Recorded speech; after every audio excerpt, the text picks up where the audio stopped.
Olá, bem-vindos a mais um episódio do podcast Qualquer Dia é Muito Tempo. Estamos no episódio número 69 e, desculpem, eu preciso de abrir a braguilha das calças porque, embora eu já consiga entrar na maior parte das minhas calças pré-gravidez, ainda fico um pouco apertada e quando estou sentada então fico um pouco sem fôlego e desculpem se hoje a minha respiração estiver um pouco ofegante, mas eu estou com um bocado de pieira.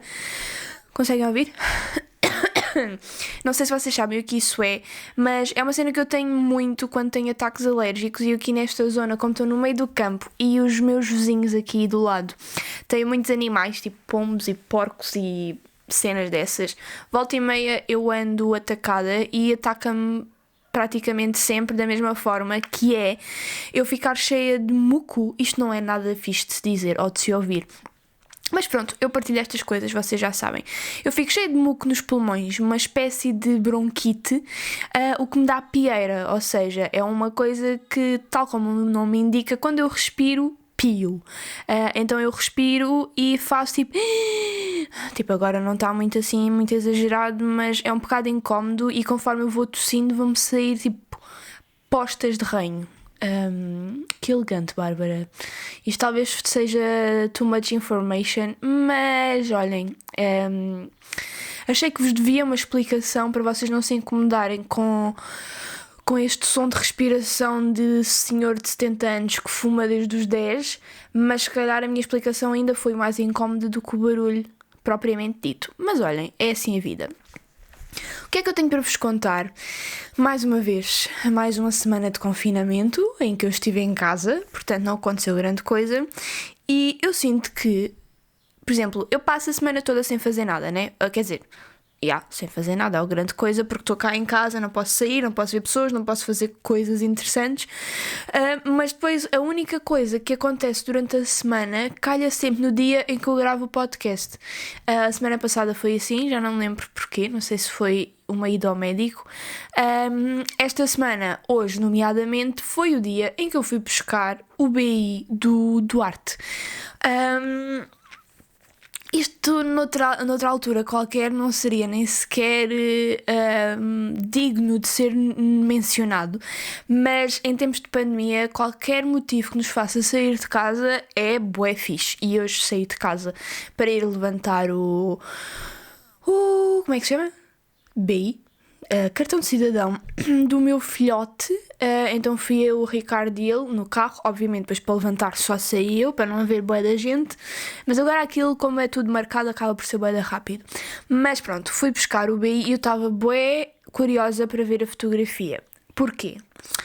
Não sei se vocês estão a par, mas o Duarte acabou de fazer 2 meses, aliás.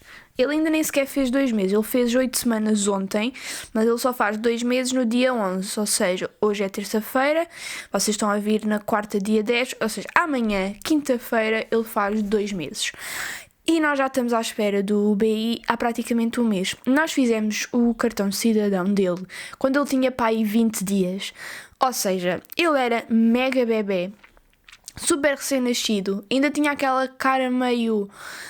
Eu considero que o Duarte foi um recém-nascido bastante bonito e muita gente, a maior parte das pessoas, incluindo as enfermeiras da maternidade, disseram que ele era um recém-nascido mais bonito que o normal. Eu não sei se me estavam a mentir para eu me sentir bem, mas eu acho que não. Eu acho que ele era um recém-nascido bastante bonitinho, mas não deixa de ter aquela cara de recém-nascido que é bonita, é fofa, mas comparando com um bebê de 2 meses é muito mais feia.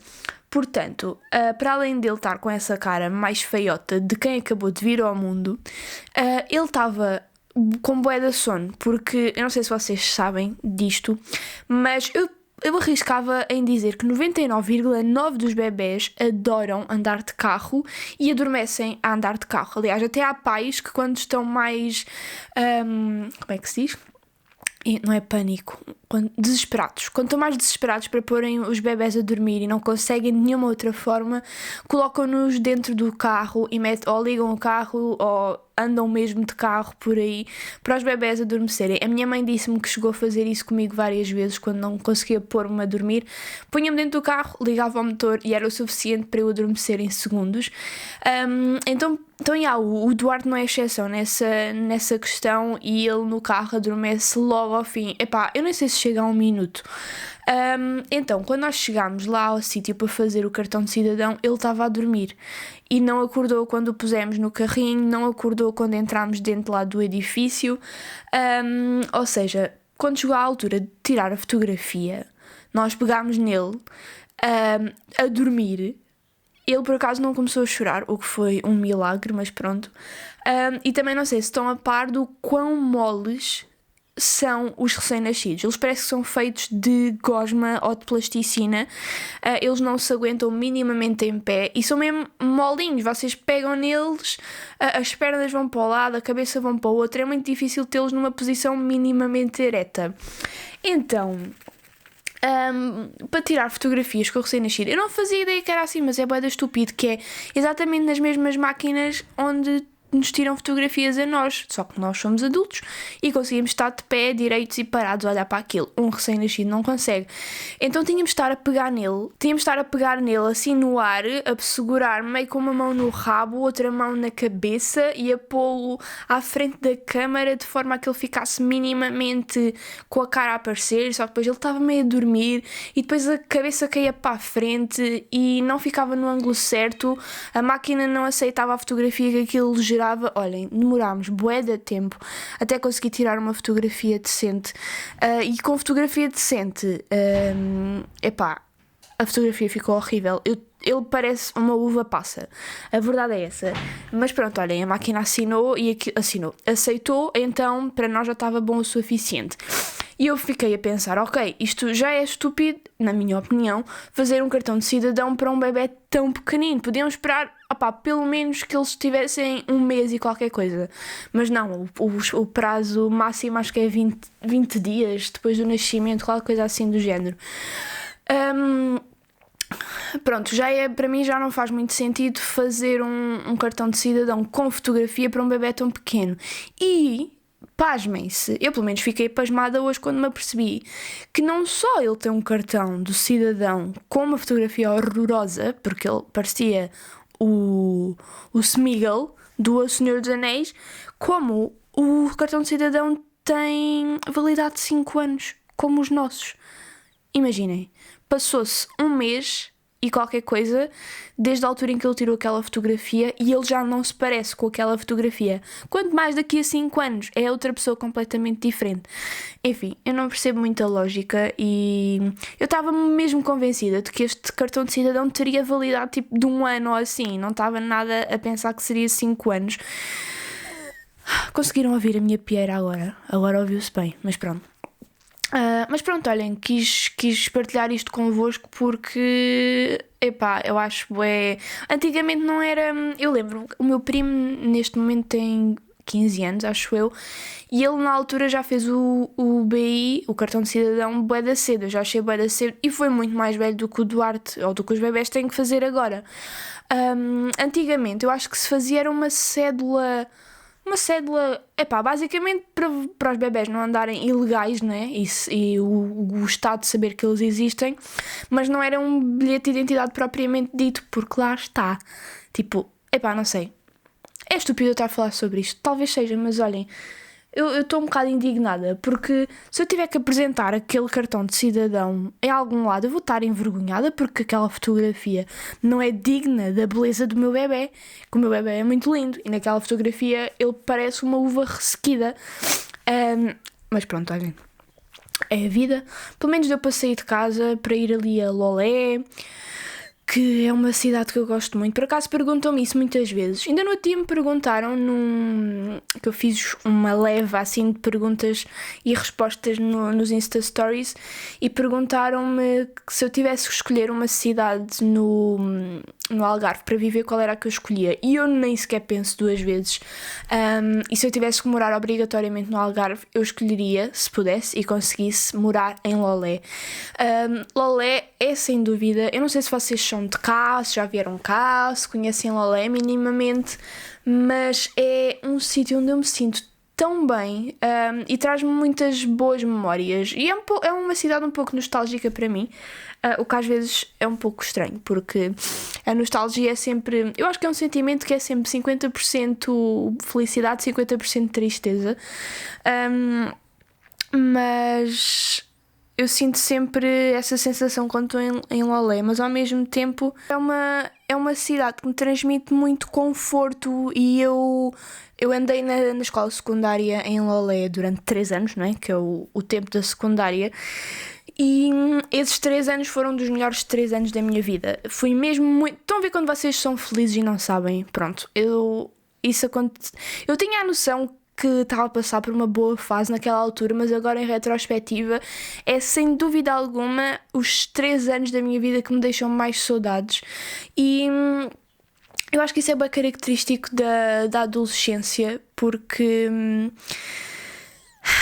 a infância e a adolescência, toda a gente diz isto, e quando nós somos pequeninos e temos sempre muita pressa de crescer, os nossos pais dizem: aproveita porque ser criança é a melhor coisa do mundo e lá, e nós nunca acreditamos, mas é verdade. E quando uma pessoa chega à idade adulta, percebe perfeitamente o que eles queriam dizer, porque eu não sinto que seja só a questão toda de não ter responsabilidades, não ter contas para pagar, não ter isto, não ter aquilo. Eu acho que passa muito pela ingenuidade que as pessoas têm nessas idades, e com esta palavra é difícil de dizer. Ingenuidade. Pronto, as pessoas são ingênuas, e com isso eu não quero dizer que sejam que se deixem levar ou enganar, eu falo de ingenuidade no sentido de as coisas acontecerem, e como é que eu ia te explicar isto? É bem lixado quando vocês têm uma ideia formada na cabeça, mas depois não têm as palavras certas para transmiti-la cá para fora. Mas o que eu sinto quando eu penso em mim enquanto criança e principalmente enquanto adolescente, era isto que eu estava a dizer, era o quão feliz eu era sem sequer pensar sobre isso, estão a ver? Porque hoje em dia por exemplo, agora, eu tive um bebê que sempre foi o meu sonho, passei por uma gravidez que sempre foi o meu sonho, e eu, enquanto estava a passar pela gravidez, por exemplo, eu estava feliz e eu parava para pensar sobre isso e para analisar essa felicidade, e parava para pensar que, espera aí, aproveita bem o momento, porque daqui a 1 ano, 2, 3, 10, 30 anos vais sentir saudades. E essa análise, por mais que por um lado vos faça ser mais gratos pelas coisas que vocês têm talvez nesse momento, acaba por tirar a pureza que a felicidade deve ter. Não sei se me faço entender. E eu acho que até uma determinada idade, eu acho que é a partir... eu pelo menos sinto que isso me começou a acontecer a partir dos 18 anos, mais ou menos. Deixei de ser feliz e pronto, estão a perceber?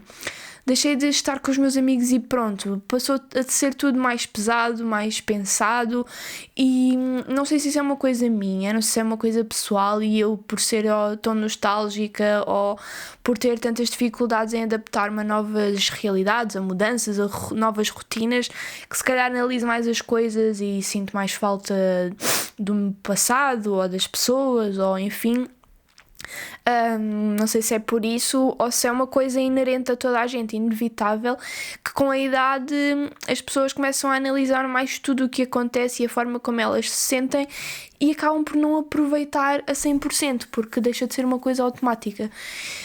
E pronto, e porquê é que eu comecei a falar sobre isto? Porque estava a falar de Lolé, que é uma cidade que, como eu passei lá eu estive lá dos 15 anos aos 18 praticamente. Entrei do 10º ano e saí no 12º, obviamente.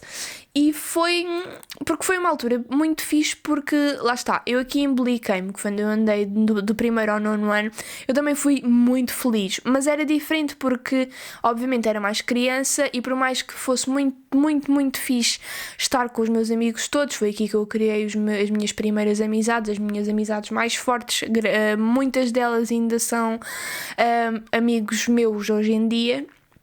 E era muito feliz e passava muito tempo a brincar e a conversar com os meus amigos e não sei o quê. Éramos mais crianças, então não tínhamos a independência que eu ganhei a partir do momento em que fui para a secundária, que eu acho que muita gente acaba por sentir isso, porque primeiro era noutra cidade, enquanto que eu aqui em Beliquem ia para a escola a pé. Quando mudei para a escola secundária, já era obrigada a apanhar transportes. Isso por mais que na altura eu achasse uma seca, por outro lado também me dava aquela independência de eu não precisar de ninguém da minha família para me levar à escola. Eu levantava-me, apanhava o autocarro e ao fim de não sei quantos minutos estava no destino que era suposto e sentia-me capaz nesse sentido. E eu senti muito essa independência quando fui, em muitos outros campos, quando fui para Lolé estudar no ensino secundário. O estar mais longe de casa, o poder sair da escola sempre que me apetecia, que era uma coisa que não acontecia e que não acontece nas escolas básicas por uma questão óbvia de segurança, não é? Não vamos deixar crianças dos 6 anos aos 14 saírem da escola quando lhes apetece. Eu lembro-me de entrar na escola secundária e ficar estupefacta com o facto de eu ter a liberdade de sair dos portões da escola todos os intervalos que me apetecesse, e almoçar a restaurantes, e gastei bué de dinheiro, mas pronto. Mas ter essa liberdade e estar com os meus amigos, e conheci muita gente nova, e foi onde tive a minha primeira relação. Estão a ver, foi onde aconteceu muita coisa importante para mim. E eu acho que acaba por ser nesses anos em que esse tipo de coisas assim mais marcantes acontecem na vida das pessoas e dos adolescentes. Então Lolé ficou sempre marcado na minha memória e no meu coração como um sítio muito, muito bom e muito feliz, com memórias muito boas, tanto que me custou imenso quando eu depois fui para a universidade para Faro, porque eu de repente chegava. E Lolé, para além disto tudo, é uma cidade bué da bonita. Eu acho que é mesmo, se não é a cidade mais bonita do Algarve, que na minha opinião é, mas se não for, está no top 3 de certeza. É muito luminosa e uma coisa que não é comum cá no Algarve, e é sem dúvida das coisas que eu menos gosto cá no Algarve, por mais que eu adore este sítio.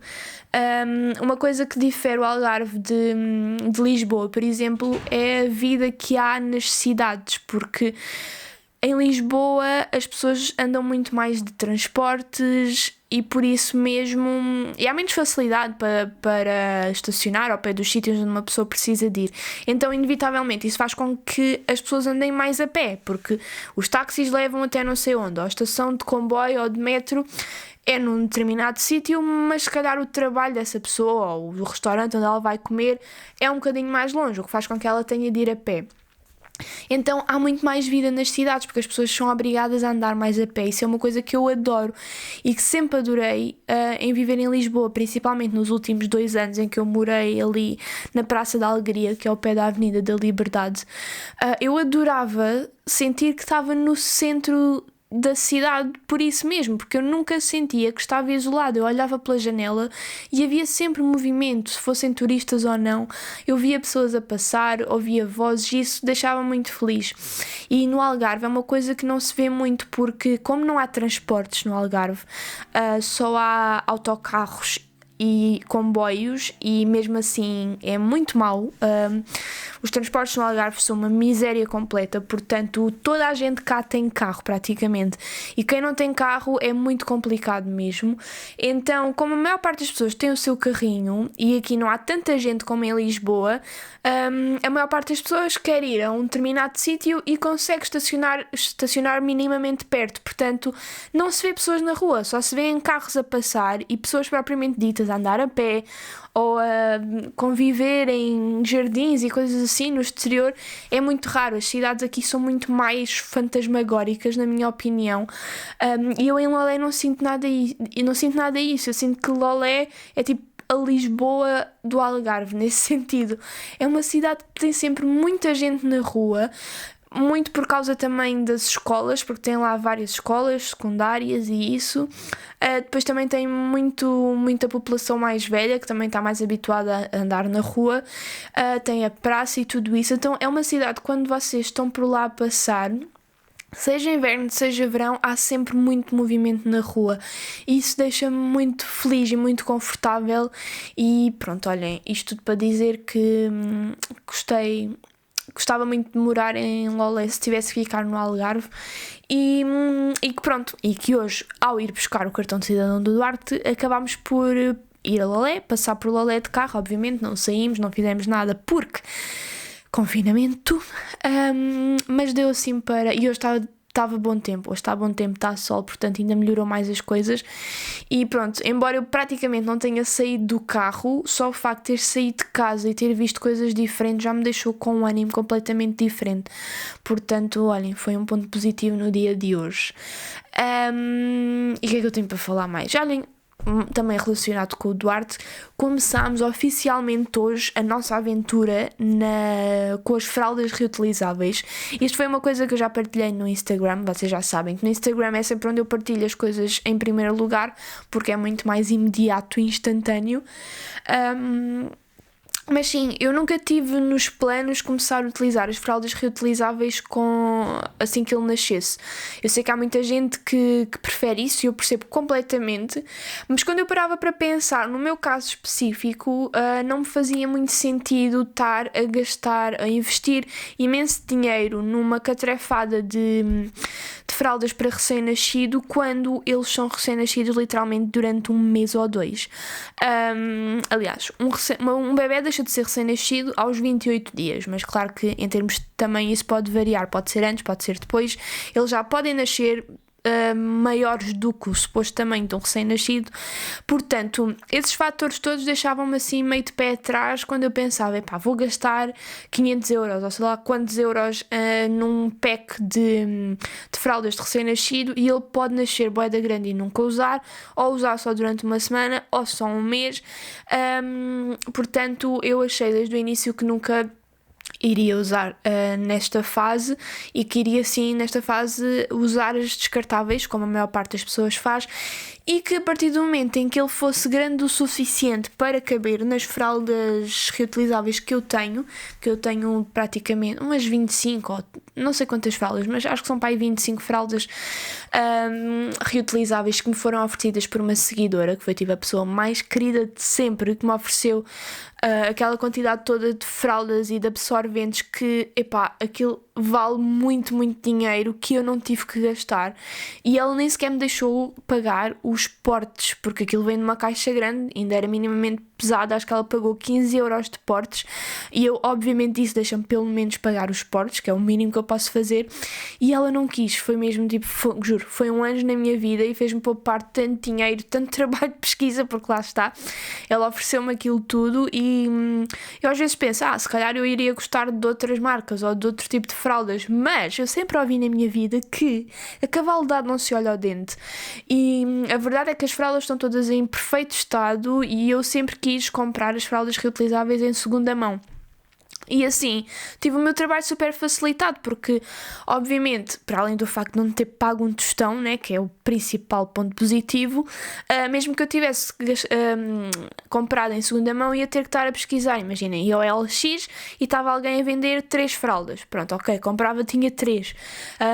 Mas, obviamente, 3 fraldas reutilizáveis não dá para nem sequer um dia da vida de um bebê, portanto ia ter que comprar outras tantas, depois aparecia outro anúncio e vendia mais 2, estão a ver, ia ter que andar aí atrás de bué da gente e fazer bué compras diferentes até ter a quantidade de fraldas que eu iria necessitar.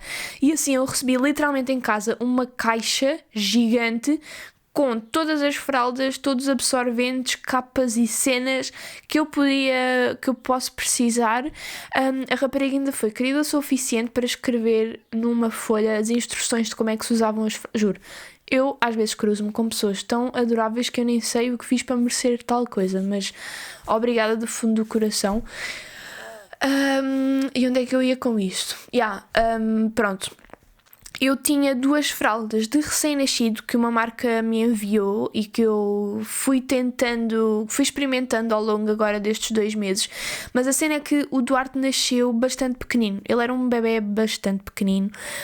Então mesmo as fraldas de recém-nascido ficavam muito largas. Ficava um espaço grande entre as pernocas dele e a fralda, o que significava fugas de xixi e de cocó.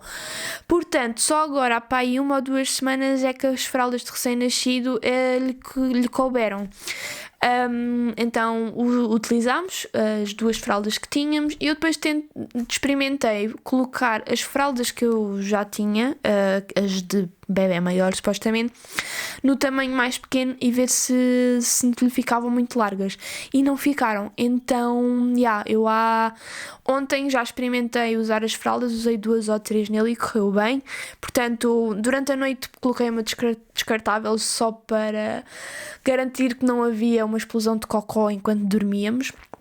Mas agora de manhã já voltei a colocar uma reutilizável, entretanto já vou na 3ª do dia, portanto ainda não houve problemas, está tudo a ficar lá dentro, o que é o mínimo que se pode pedir, e estou muito entusiasmada porque era sem dúvida uma das coisas que mais me incomodava nisto tudo, ter um filho, era a quantidade de fraldas que eu jogava para o lixo todos os dias, porque os bebés estão constantemente a fazer xixi e cocó e não se pode deixar muito tempo para pouparem fraldas, né? Porque senão eles ficam assados e desconfortáveis.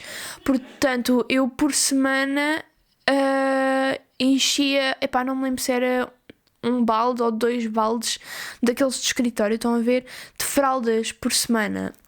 E é bué de fraldas, e as fraldas são plástico, e é grande dor no coração eu estar a contribuir para isso. Portanto, estou muito feliz de estar a começar agora esta jornada na questão toda das fraldas reutilizáveis, porque a minha ideia é tentar fazer com que ele use fraldas reutilizáveis 100% do tempo.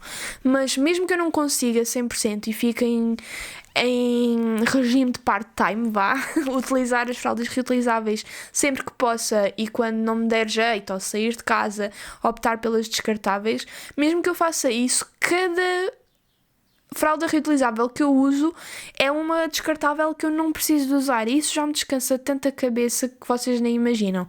Mas eu estou confiante que consiga usar as fraldas reutilizáveis quase sempre, porque lá está, aquilo se elas já estiverem montadas, foi uma coisa que eu já fiz, estive a fazer ontem à tarde e montei as fraldas todas, pus dentro das gavetas, e assim é literalmente a mesma coisa, o mesmo trabalho a colocar que as descartáveis. Vocês pegam, metem a fralda, fecham a fralda, vestem o bebê e já está. A única diferença é na hora de lavar, obviamente, mas eu acho que uma vez que essa rotina esteja estabelecida, não tem grande... como é que eu ia dizer? Grande margem para erro, porque é de 2 em 2 dias eu lembrar-me que tenho que lavar as fraldas e os absorventes e depois deixar secar e isso tudo. Mas pronto, só para... achei que era fixe partilhar isto convosco, porque é sem dúvida uma coisa que me têm perguntado muito a partir do momento em que o Duarte nasceu, é como é que tentado a correr a cena com as fraldas reutilizáveis, e a verdade é que eu até agora não tenho usado, e eu partilhei logo isso nos meus vídeos antes de ter o Duarte, que em recém-nascido eu não iria usar porque eu já sabia que não faria sentido para mim. Ainda para mais, eu tendo praticamente a certeza de que não quero ter um segundo filho, ainda menos sentido faria, percebem? Porque imaginem que eu sabia que queria ter 2 ou 3 filhos, não fazia mal eu investir em fraldas de recém-nascido agora para o Duarte, porque mesmo que ele utilizasse durante pouco tempo, iria ser utilizado por outros bebés no futuro.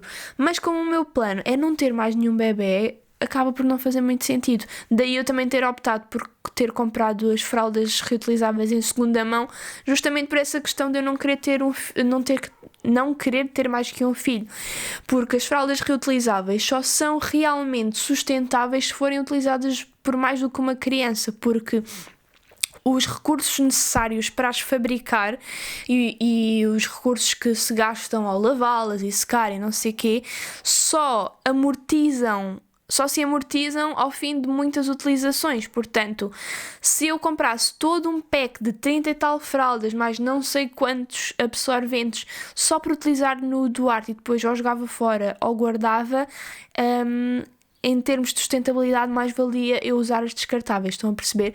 E eu percebi isto por causa da Catarina... como é que ela? Barreiros? Eu não sei. Eu sou péssima nisto às vezes, mas estão a ver, porque eu fixo o username do Instagram e depois não sei o nome real das pessoas. Ela no Instagram é Catarina FPB, acho eu. Mas pronto, ela é tipo a rainha da sustentabilidade em Portugal e ela não só tem um Instagram e um site super informativos sobre todas estas questões de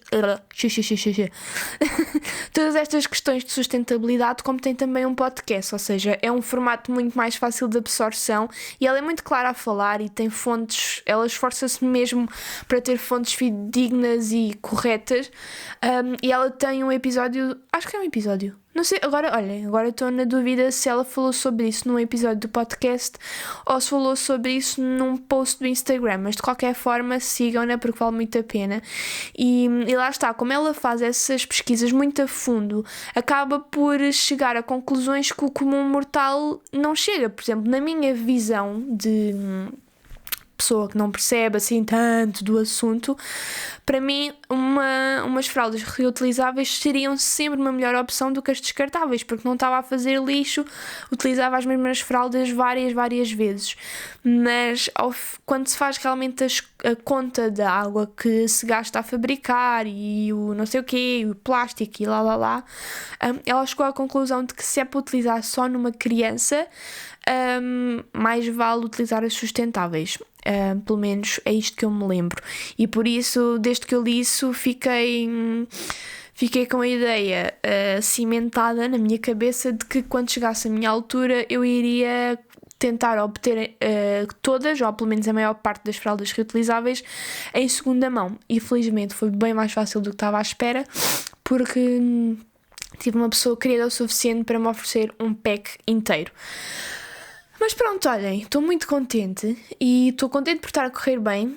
Hoje é a primeira vez que vou lavá-las, portanto vamos ver como é que vai correr, porque a questão da lavagem é daquelas que às vezes demora um pouco mais tempo até se criar uma rotina e perceber que detergentes é que funcionam, que programas da máquina é que funcionam e isso tudo.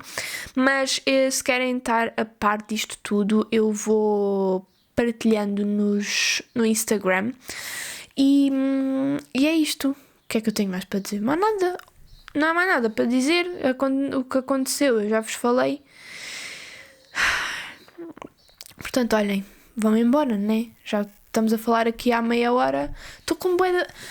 Hoje estou naquele... Mas também estou bem confiante. Eu vi um bocado de sol, então já vesti uma suéte e não pus blusa de interior. E eu sou daquelas pessoas que, por mais que eu goste muito do frio e do inverno, eu sou bastante friorenta. Só que agora a amamentar é uma chatice ter muitas camadas, porque lá está, volta e meia, muitas vezes, nomeadamente de 2 em 2 horas, tenho que andar a sacar da mama para fora. E quando eu tenho muitas roupas, imagina, agora eu tenho a suéte e numa altura normal em que eu não tivesse que amamentar, eu poria uma blusa justa por baixo de interior, enfiada dentro das calças. Só que blusas de interior... Ai, desculpem, eu às vezes entrelaço-me toda a falar. Só que uma blusa justa de interior, enfiada dentro das calças para amamentar, é um terror, ainda por cima com outra blusa grande por cima. Então hoje aborreceu-me estar a ter esses problemas e vestir só o suéte, ou seja, é só levantar o suéte, baixar o sutiã e já está. Mas ainda não está calor suficiente para isso, então estou aqui, estou cheia de frio. E eu podia ter o aquecedor ligado, só que não posso, porque depois faz barulho de fundo e em termos de podcast então é uma chatice e não convém. Portanto, acho que vou acabar o... E como tenho o cabelo atado, vocês são assim também, mas eu quando tenho o cabelo atado, eu fico cheio de frio, porque eu tenho sempre bué de frio no pescoço e nas orelhas. E é uma das cenas que mais me incomoda agora com a cena do Duarte, porque eu não sei se vocês sabem, mas eu faço co-sleeping com ele, ou seja, chama-se cama compartilhada, que é basicamente ele dorme na cama connosco, que é todo um tema polémico, porque há muita gente que é a favor, há muita gente que é é contra, muitos médicos principalmente que são contra, por mais que esteja mais que provado que em muitas coisas é bastante benéfico. E pronto, mas é daquelas coisas que cada pai, cada família tem que averiguar e ver qual é a melhor situação. No nosso caso, tanto nós, pais, como o Duarte, não conseguíamos dormir com ele no berço. Tipo, o Duarte não dorme no berço até hoje. E felizmente ele dorme connosco na cama, porque quando houve, eu não sei se já partilhei aqui convosco, mas já há um mês atrás apanhámos um susto muito grande com ele, porque ele é um bebé que tem bastante refluxo. Então houve um dia que estávamos a dormir e por acaso eu acordei, por acaso ele estava ali e eu comecei a reparar que ele estava estranho quando me apercebi que ele estava a sufocar por causa do refluxo e dessa cena toda, e foi um susto gigante porque ele teve algum tempo sem respirar. Até me custa lembrar isso, foi um pânico total. Ligámos para o 112 e tal, entretanto ficou tudo bem, ele foi visto por um médico, está tudo ok, entretanto nunca mais voltou a acontecer e ele já está muito melhor do refluxo. É uma cena bué chata dos recém-nascidos, eles são bué da frágeis, uma pessoa está constantemente com medo. No início, esqueçam, eu estava constantemente em sobressalto por qualquer barulho, qualquer cena, qualquer movimento fora do contexto, eu ficava cheia de medo que lhe acontecesse qualquer coisa. Agora não, agora já se nota que ele é um bom bocado mais resistente e eu já fico um pouco mais descansada. Mas isto tudo para dizer que naquela situação, se ele não estivesse a dormir comigo na cama, eu não tinha reparado que ele estava a sufocar e sabe-se lá o que é que poderia ter acontecido. Se ele estivesse no berço, por mais que o berço estivesse ao nosso lado, eu provavelmente não teria olhado para ele diretamente e não tinha reparado que ele estava estranho e que não estava a respirar, estão a perceber? Então, olhem, fazemos cama compartilhada, tem corrido muito bem. Obviamente, cama compartilhada feita com segurança. Temos uma barreira para ele entre a cama e o chão, entre aspas, tipo, uma barreira no fim da cama, basicamente para se ele rebolar não cair da cama, porque bate como se fosse uma parede, estão a perceber? E outra das medidas de segurança é que o bebê não pode ficar com os cobertores acima da cintura dele. Ou seja, se não pode passar acima da cintura dele, acima da minha cintura também não pode ir. Portanto, eu passo a noite toda metade destapada. E eu sou daquelas pessoas que precisa de dormir tapada até às orelhas, literalmente. Eu, se tiver as orelhas de fora, fico bem desconfortável e na maior parte das vezes nem sequer consigo adormecer. Portanto, tem sido uma cena que me tem irritado bué. Quer dizer, não é irritado, é incomodado, não é confortável. Mas olhem, é a vida. E o que eu tenho feito é pegar numa manta do Duarte e ponho literalmente a manta em cima da minha cabeça só. Porque não pode ficar mantas perto da cara, nem em situações em que possa cair para cima da cara do bebê para não correr riscos de asfixia. Portanto, eu fico tapada até à anca, depois fico destapada até ao queixo e depois do queixo para cima fico tapada com a manta em cima da cabeça. Se é ridículo, mas pelo menos ajuda-me a ficar um pouco mais confortável. E pronto, olhem. Entretanto, estamos aqui com 38 minutos e eu sinto que não disse nada de jeito. Mas nem todos os episódios têm de ser profundos e educativos, não é? Espero que vocês gostem de qualquer forma da minha companhia. Eu, pelo menos enquanto ouvinte de outros podcasts, também gosto assim de episódios um pouco mais ligeiros, em que não se fala sobre grande coisa. Mas olhem, se não gostaram, para a semana a mais. E eu espero que venham a vir, não é? Agora vou-me embora, vou vestir qualquer coisa porque estou com frio, vou beber água porque tenho a garganta seca e se calhar tomar um antihistamínico a ver se esta pieira se vai embora. Um grande beijinho para vocês e vemo-nos para a semana. Tchau, tchau.